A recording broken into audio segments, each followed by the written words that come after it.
The Innovator's Dilemma by Clayton Christensen is a book that I found to be very intriguing because innovation is essential for any company to be successful. The book in general discusses how good companies fail in the face of decision and innovation that alters the company's trajectory in their given industry. He touches on ideas that seem pretty simple, but have a large impact on company success. In general, Christensen narrows in on the difference of philosophy that companies follow from the top down. The biggest point he brings up is the concept of sustaining innovation versus disruptive innovation.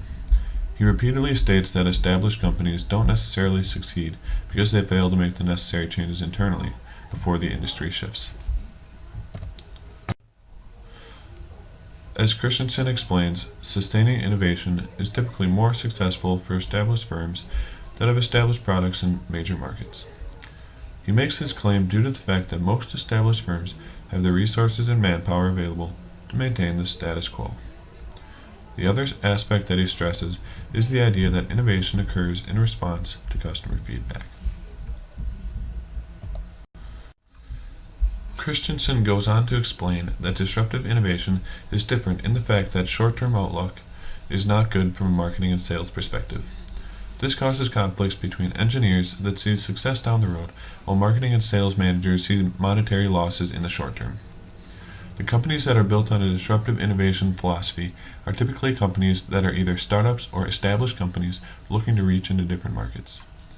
The other difference between sustaining innovation and disruptive innovation is that innovation occurs to fit the needs of the customer before they even know they have a need.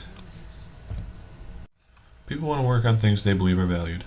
Most organizations value things which bring in more revenue. Revenue comes from leading customers. Therefore, leading customers determine the direction in which an organization invests its resources.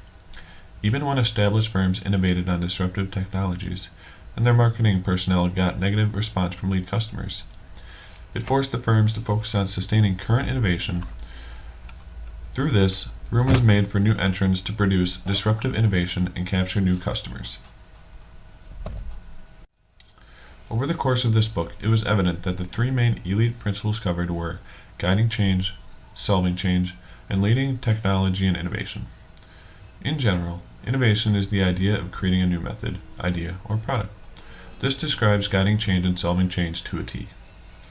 Whether it is an established firm or a startup, leaders need to be willing to lead innovation that will increase their company's success. One thing that was stressed throughout the book was the disagreement between marketing and high-level executives and the engineering departments when it was related to disruptive technology.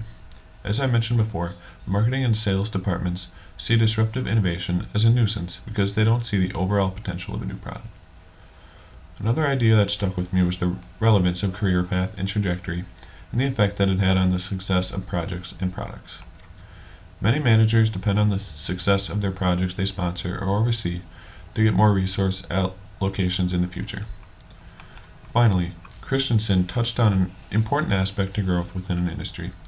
What he saw in many cases were companies that had difficulty determining the correct time to enter a new and emerging market that conflicted with their current product lines.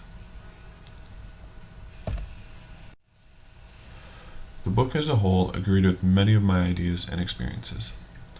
I've seen a lot of these ideas play out through my internship opportunities. I learned that you always want to be open to compromise while also pushing for innovation and change to further expand your respective company. The other important idea I came across was the understanding of the company's available resources to undertake a technological change that could significantly alter your industry's landscape. I would highly recommend this book to other students who have an interest in more numbers and fact-based reading. The Innovator's Dilemma was a book that covered industries from computers to excavators, so it was easy for me to apply many of the concepts to my own work experiences.